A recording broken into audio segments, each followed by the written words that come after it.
My question is for the Minister of the Environment. Speaker, yesterday the Auditor General confirmed what we have known all along.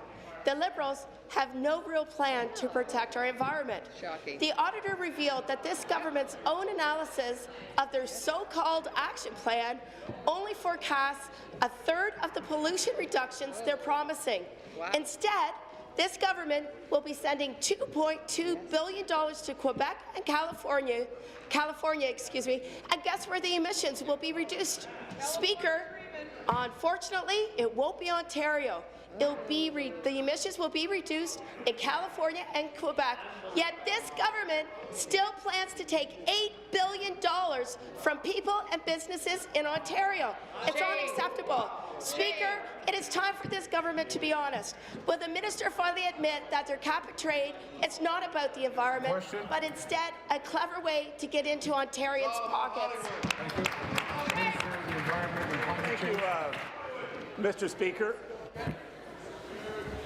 I'm not enamored whatsoever with those kinds of heckles, and it's going to stop.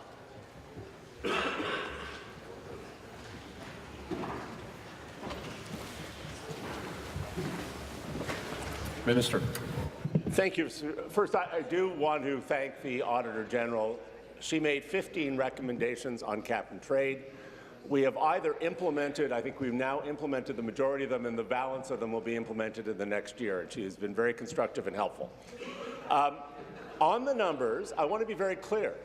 The action plan and the work of David Sawyer and economists and experts, not my work, Mr. Speaker, shows 9.8 megatons of reductions as a result of the expenditure of $8 billion.